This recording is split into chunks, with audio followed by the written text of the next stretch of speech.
नमस्कार सम्पूर्ण मेरो आदरणीय दर्शक श्रोता साथीहरूलाई।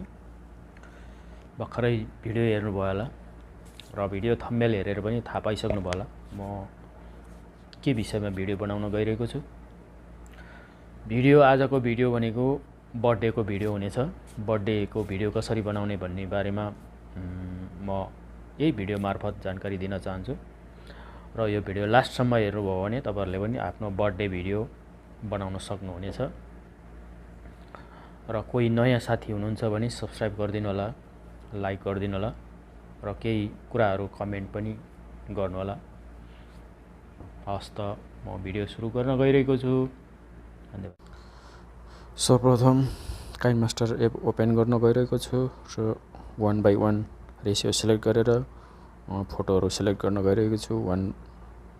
7 वटा फोटोहरू हाल्नुपर्ने हुन्छ यो बर्थडे भिडियोको लागि। 7 वटा फोटो रेडी छ र म यहाँ सिलेक्ट गर्दै छु 7 वटा फोटोहरू।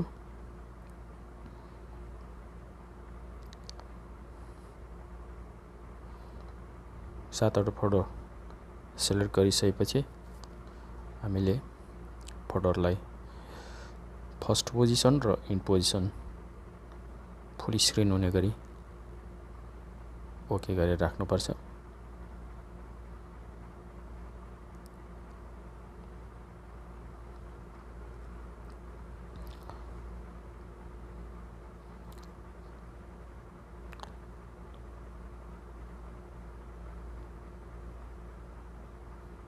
त्यसलाई अलिकति कलर दिन गइरहेको छु।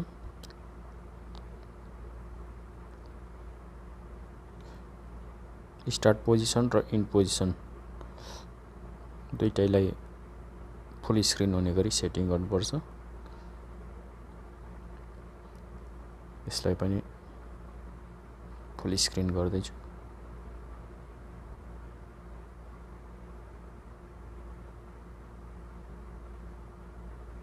Position, start position, in position दुईटैलाई मिलाएर राख्नुपर्छ। र त्यसपछि अब हामीले क्लासिक ट्रान्जेक्सनबाट जुम आउट ट्रान्जेक्सन सेलेक्ट गरेर राख्नुपर्छ। सबैलाई जुम आउटमा राख्दिने।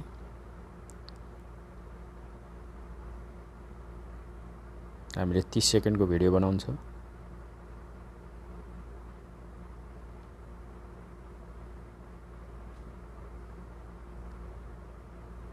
क्लासिक ट्रान्जेक्सनको जुम आउटमा गएर चाहिँ सेटिङ गर्नुपर्छ र भिडियो राम्रो हुन्छ। यसलाई अलिकति म बढाउँदा गइरहेको छु। 30 सेकेन्डको भिडियो बनाउँछ।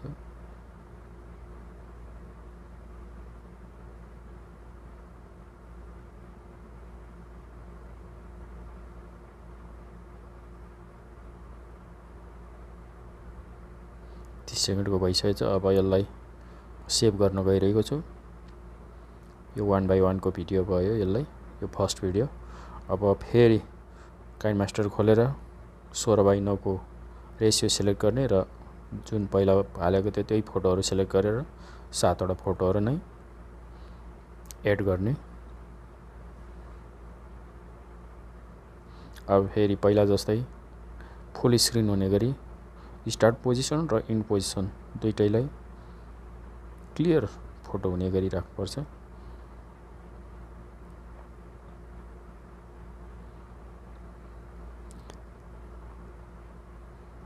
स्टार्ट पोजिसन र इन पोजिसन मिलाएर ओके गर्नुपर्छ। सबै फोटोहरूलाई हामी क्रमैसँग त्यस्तै गर्नेछौँ। स्टार्ट पोजिसन र इन पोजिसन मिलाएर राख्नेछौँ।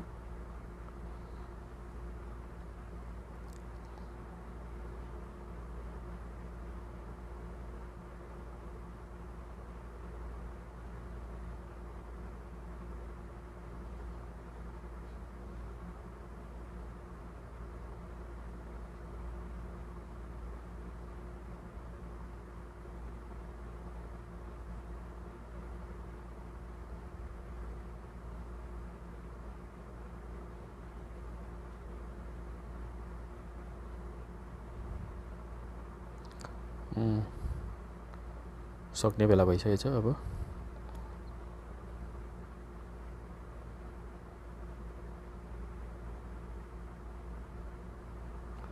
हाम्रो फोटोहरू एड गरेर सकिसकेको छ र फेरि यसलाई पनि हामीले क्लासिक ट्रान्जेक्सनमा जुम आउट ओके गर्ने। सबैलाई त्यस्तै पाराले सबैलाई जुम आउट सेटिङ गरिदिने।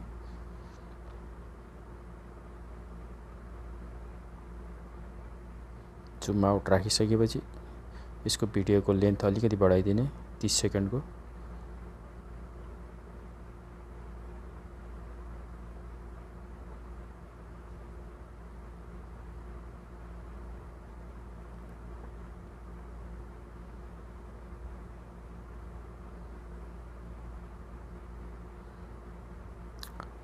अब इफेक्टमा गएर हामीले ब्लर सेलेक्ट गरेर राखिदिने। यसमा सेटिङमा गएर चाहिँ यसको सेटिङ 4 मा ओके गर्ने। ब्लर इफेक्ट राखिसकेपछि हामी फेरि बर्थडेको टेम्प्लेट भिडियो राख्न गइरहेको छु। बर्थडेको टेम्प्लेट भिडियोमा आइसकेको छ र यसलाई हामीले लेयरमा गएर चाहिँ तल ब्लेन्डिङमा गएर स्क्रिनमा ओके गरिदिने। स्क्रिनमा ओके गरिसकेपछि हाम्रो यस्तो आइसकेको छ र हामीले सेभ गरेको भिडियो अब यो सानो फ्रेम जस्तोमा सेटिङ गर्ने र 3 डटमा गएर चाहिँ यसलाई सेन्ड टु ब्याक गरिदिने।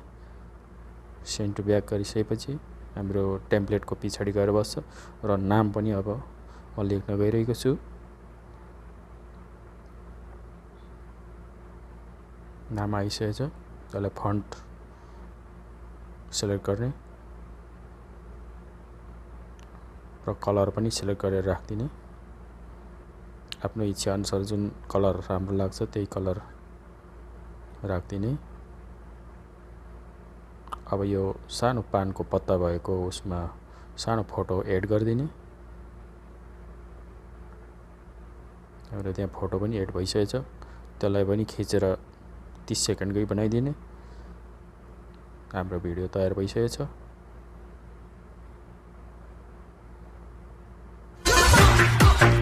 अब यसलाई सेभ गर्दिने।